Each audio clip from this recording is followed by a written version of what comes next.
بسم اللہ الرحمن الرحیم۔ شروع اللہ تعالیٰ کے نام سے جو بڑا مہربان اور نہایت رحم کرنے والا ہے۔ پیارے دوستو، آج ہم بات کریں گے اللہ تعالیٰ کے ایک ایسے برگزیدہ پیغمبر کی جن کو سمندر میں ڈال دیا گیا اور جن کو ایک دویکل مچھلی نے نگل لیا۔ آخرکار آپ سے ایسی کون سی خطا سرزاد ہوئی تھی جس کی وجہ سے آپ کو کئی دنوں تک مچھلی کے پیٹ میں رہنا پڑا، اور آپ کئی دنوں تک اس دویکل مچھلی کے پیٹ میں رہے، اور آخرکار آپ نے ایسی کون سی دعا پڑھی جس کی وجہ سے اللہ تعالیٰ نے آپ کو اس آزمائش سے نکال دیا اور آپ کئی دنوں کے بعد اس مچھلی کے پیٹ سے باہر آئے۔ پیارے دوستوں، آج کی اس منفرد ویڈیو میں ہم آپ کو حضرت یونس علیہ السلام کے عجیب و غریب واقعے کے بارے میں بتائیں گے اور اس دعا کے بارے میں بھی بتائیں گے جو حضرت یونس علیہ السلام نے اللہ تعالیٰ کی بارگاہ میں مانگی، اور جس کے بعد اللہ تعالیٰ نے حضرت یونس علیہ السلام کو اس آزمائش سے دور کر دیا، اور اس دعا کو جو بھی مصیبت زید پڑے گا تو اللہ تعالیٰ اپنے فضل و کرم سے اس کی تمام پریشانیوں کو دور کر دے گا۔ پیارے دوستو، حضرت یونس علیہ السلام اللہ تعالیٰ کے ایک برگزیدہ پیغمبر گزار ہیں جن کو اللہ تعالیٰ نے قوم بنی اسرائیل کی طرف مبعوث فرمایا تھا۔ اور پیارے دوستو، یاد رہے کہ قوم بنی اسرائیل وہ واحد قوم ہے جس کی طرف اللہ تعالیٰ نے سب سے زیادہ انبیاء کرام کو مبعوث فرمایا، اور اللہ تعالیٰ نے حضرت یونس علیہ السلام کو نبوت عطا فرمائی، اور آپ علیہ السلام کو عراق کے مشہور شہر نینوے کے لوگوں کی طرف دین کی حق کی دعوت دینے کا حکم فرمایا۔ چنانچہ اللہ تعالیٰ کے حکم کے مطابق حضرت یونس علیہ السلام اہل نینوے کو ایک عرصے تک دعوت حق دیتے رہے اور انہیں اللہ تعالیٰ کی وحدانیت کی طرف بلاتے رہے، لیکن اہل نینوے نے آپ کی بات پر کوئی کان نہ دھرا، اور وہ اسی طرح اپنے گناہوں اور برائیوں کے اندر مبتلا رہے۔ لیکن اس کے باوجود بھی حضرت یونس علیہ السلام اپنی قوم کو اللہ تعالیٰ کی وحدانیت کی طرف بلاتے رہے اور گناہوں سے منع کرتے رہے۔ حضرت یونس علیہ السلام نے کئی سالوں تک اپنی قوم کو دعوت حق کی تبلیغ، لیکن وہ قوم اپنے گناہوں سے باز نہ آئے اور اسی طرح اللہ تعالیٰ کی نافرمانی اور گناہوں کے اندر مبتلا رہے۔ اہل نینوے کی اس مسلسل سرکشی اور مخالفت میں حضرت یونس علیہ السلام کو دل برداشتہ کر دیا، اور حضرت یونس علیہ السلام اپنی قوم کی نافرمانیوں کو دیکھ کر ان سے سخت ناراض ہوئے اور ان کے لیے اللہ تعالیٰ سے عذاب الہی کی بد دعا کر کے اس بستی سے روانہ ہو گئے۔ وہ پھر جب اپنی قوم کے لیے بد دعا کرنے کے بعد اس بستی سے باہر نکلے تو چلتے چلتے دریائے فرات کے کنارے پر پہنچ گئے، اور وہاں آپ کو مسافروں سے بھری ہوئی ایک کشتی نظر آئی جو جانے کے لیے تیار تھی۔ چنانچہ آپ علیہ السلام بھی اس کشتی میں سوار ہو گئے۔ کشتی بھی کچھ دور ہی گئی تھی کہ اللہ تعالیٰ کی طرف سے خوفناک طوفانی ہوائیں چلنے لگی، اور ان خوفناک طوفانی ہواؤں کے اندر وہ کشتی ڈمکمانے لگی۔ چنانچہ ان طوفانی ہواؤں کے اندر کشتی کے ڈوبنے کا خطرہ مزید بڑھ گیا۔ تو اس وقت تمام ملاؤں نے اپنے عقیدے کے مطابق کہا کہ معلوم ہوتا ہے کہ اپنے آقا کا بھاگا ہوا کوئی غلام اس کشتی میں سوار ہو گیا ہے، چنانچہ جب تک اس غلام کو کشتی سے باہر نہ نکال دیا جائے تب تک اس مصیبت سے نجات حاصل نہیں ہو سکتی۔ چنانچہ ملاؤں کی یہ بات سن کر حضرت یونس علیہ السلام نے دل ہی میں یہ خیال کیا کہ میں نے اللہ تعالیٰ کی وحی کا انتظار کیے بغیر ہی اپنی قوم کے لیے بد دعا کی اور وہاں سے چل آیا، اور شاید اللہ تعالیٰ کو میرا یہ عمل پسند نہ آیا ہو اور اس وجہ سے یہ آثار نمودار ہوئے ہیں۔ چنانچہ یہ منظر دیکھ کر حضرت یونس علیہ السلام نے ان ملاؤں سے کہا کہ میں ہی وہ بھاگا ہوا غلام ہوں جو اپنے آقا سے بھاگ کر یہاں اس کشتی پر سوار ہوا ہے۔ مجھے کشتی سے نیچے پھینک دو تاکہ یہ طوفان رک جائے۔ مگر کشتی میں سوار تمام مسافر اور ملا آپ کے بارے میں خوب جانتے تھے اور آپ کو ایک نیک انسان سمجھتے تھے، اور وہ تمام لوگ آپ کی شرافت سے خوب واقف تھے۔ اس کے بعد یہ طے پایا کہ قراندازی کی جائے۔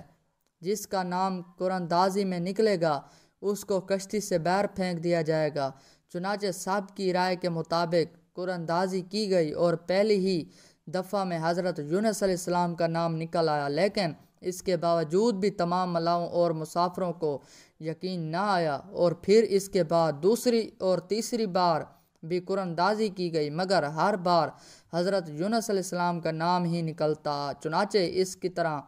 مسافر اور ملاح اس بات پر مجبور ہو گئے کہ وہ حضرت یونس علیہ السلام کو کشتی سے نکال دیں۔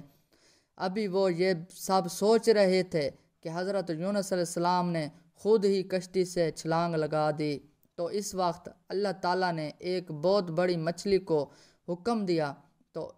اس مچھلی نے آپ علیہ السلام کو زندہ ہی نگل لیا، اور اللہ تعالیٰ کے حکم سے اس مچھلی نے آپ علیہ السلام کو صحیح سلامت اپنے پیٹ میں محفوظ رکھا۔ جب حضرت یونس علیہ السلام اپنی قوم سے ناراض ہو کر اس بستی سے چلے گئے تھے،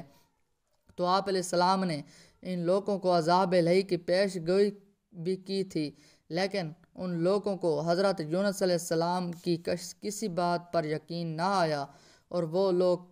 کہا کرتے تھے کہ حضرت یونس علیہ السلام تو کہتے تھے کہ اللہ تعالیٰ کا عذاب آئے گا، لیکن آپ تک تو کوئی عذاب نہیں آیا، نہ جانے والا وہ عذاب کب آئے گا۔ مگر کچھ ہی دنوں کے بعد اللہ تعالیٰ کے عذاب کی اثرات نمودار ہونے شروع ہو گئے۔ چنانچہ اسی طرح عذاب الہی دیکھ کر وہ لوگ پریشان ہوئے اور ایک دوسرے سے کہنے لگے کہ حضرت یونس علیہ السلام کی بات غلط نہیں تھی، اور آپ واقعہ اللہ تعالیٰ کے سچے پیغمبر ہیں۔ چنانچہ ان لوگوں نے اللہ تعالیٰ کے عذاب کے اثرات دیکھ کر اللہ تعالیٰ کی بارگاہ میں خوب توبہ کی، اور اللہ تعالیٰ کی وعدانیات پر ایمان لے آئے، اور اللہ تعالیٰ سے اس عذاب کی ٹل جانے کی دعا کرنے لگے۔ تو اس وقت اللہ تعالیٰ نے ان لوگوں کی توبہ قبول فرمائی اور ان کو کچھ عذاب سے محفوظ رکھا۔ پیارے دوستو، ادھر حضرت یونس علیہ السلام مچھلی کے پیٹ میں زندہ تھے، اور اللہ تعالیٰ کی وحی کا انتظار کیے بغیر ہی اپنی قوم کو چھوڑ آنے پر نادام تھے۔ اس وقت حضرت یونس علیہ السلام نے اللہ تعالیٰ کی بارگاہ میں اپنی خطا کی معافی کے لیے یہ دعا پڑھی۔ ترجمہ: اے رب العالمین، تیرے سوا کوئی معبود نہیں، تو ہی یکتا ہے، اور میں تیری پاکی بیان کرتا ہوں، بے شک میں خود ہی ظالم ہوں۔ چنانچہ جب اللہ تعالیٰ نے حضرت یونس علیہ السلام کی یہ درد بھری